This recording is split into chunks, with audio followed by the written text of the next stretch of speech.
Hey there, everybody. This is our preview for the Blacklist Season 8, Episode 6. It is entitled The Wellstone Agency, and I've already got a massive bee in my bonnet over the promo that NBC showed tonight. Yeah, we are going to dive into that because we are both a little bit wah, wah about what we saw. There's a really important story if you don't know in this Yep. episode, and for some reason, NBC's promo department was like, let's not show that in the promo, but we will talk about that and a lot more. Before we do, if you guys enjoy this discussion, which is going to be about Glen, be sure to subscribe so you don't miss any other updates we've got coming up. Also, there's a bunch of stuff that's coming up that we're going to be doing that's new to the channel next week. So, American Idol's coming up on the 14th. We're going to be covering that here. And Clarice is starting next Thursday, and it's sort of in that Hannibal Lecter kind of world. We're going to be doing the pilot at least and see how it is. Yeah, there's a lot of room for exploration with some stuff coming up on TV, and I hope it's good. Like, I really, really want it to be good. I really want it to be good. I mean, the source material is really good. I love Silence of the Lambs. I loved Hannibal TV show. I feel like source material in the books it's all, it's good.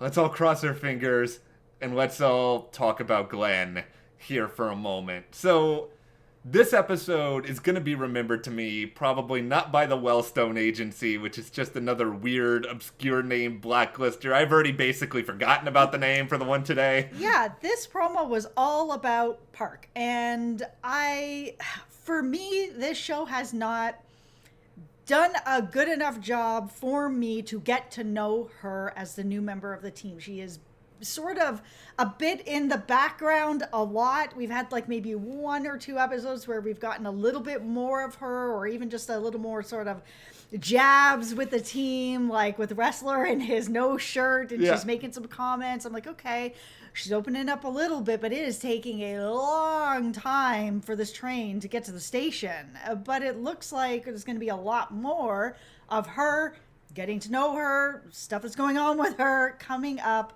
next week.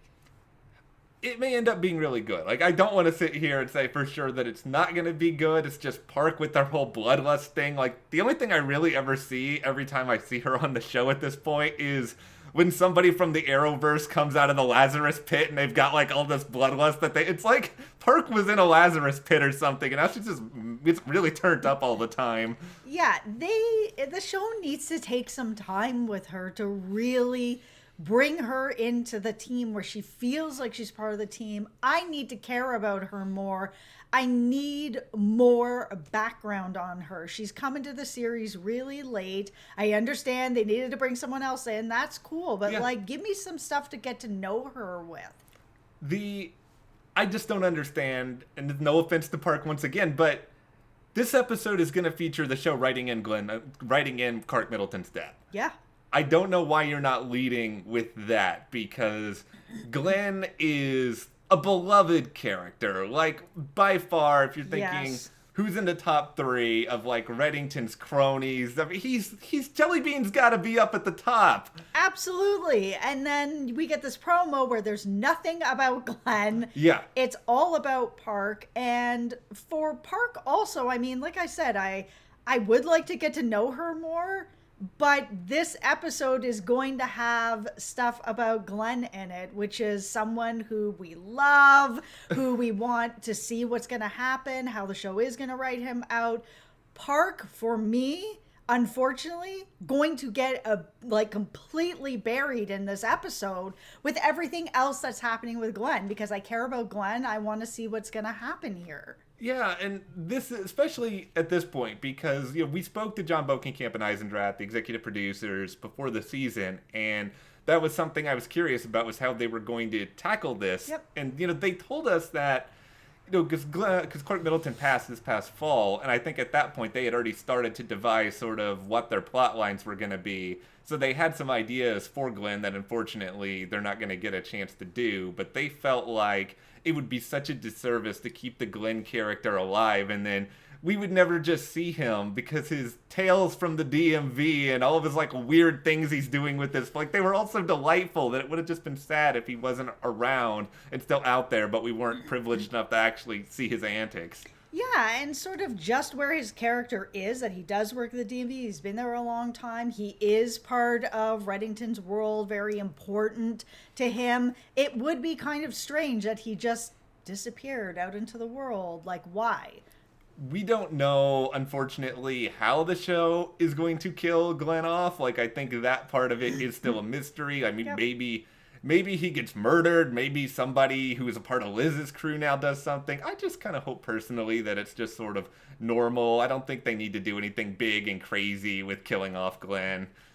Yeah, I mean, I hope that it is something like that as well. I mean, it doesn't have to be something that's really grisly or whatever. I mean, the fans all want to be able to celebrate him, and that's rough. Like, it doesn't need to go down that road. And I mean, we've seen some of the pictures that are out there of this, and it looks like there's going to be some sort of memorial. So at least that gives me as a viewer a chance to also be part of, you know, mourning the character leaving the show, but also mourn losing the actor who I love. And I just kind of even like the pictures, because the pictures that are out there, and, you know, we'll link a story below if you want to check it out, but you see, you know, colors, there's like a DJ there. It's like Glen reveled in his Glenness. Yeah, he did. Like, he wants to have parties and game nights and like all this other sort of stuff. I think he would probably want his farewell to be some sort of big crazy to do, and I think that's what we're going to get for him. Yeah, way more of like a celebration of life than necessarily a funeral, which makes complete sense for Glen. The synopsis for this episode, this is interesting because apparently Red and Dembe, they're going to go to great lengths to try to fulfill his final wishes. Well, the synopsis is the final wishes of its dear friend, but clearly they're talking about Glen here. Absolutely, and who doesn't want to see Red and Dembe together going on some sort of journey to fulfill these wishes? Because it's Glen, you know that these wishes are going to be something that Dembe and Red are probably not down with, but are going to do. And I mean, sort of that fish out of water story, who doesn't love that?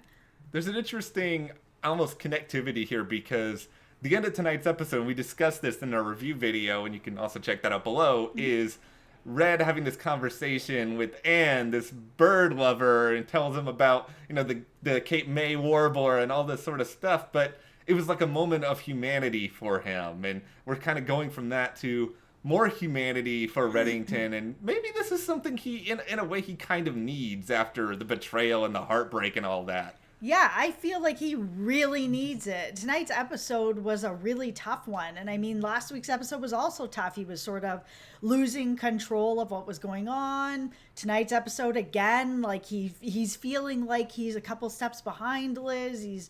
His whole world is kind of just collapsing on him. That last scene, we both love it, where he is just like, just drop me off here. I need to sit at this bench and just take a minute to just decompress. And then he gets to meet Anne, and he's already like immediately suspicious where she's just talking about birds. That is my feeling on it. I don't think there's anything deeper into it.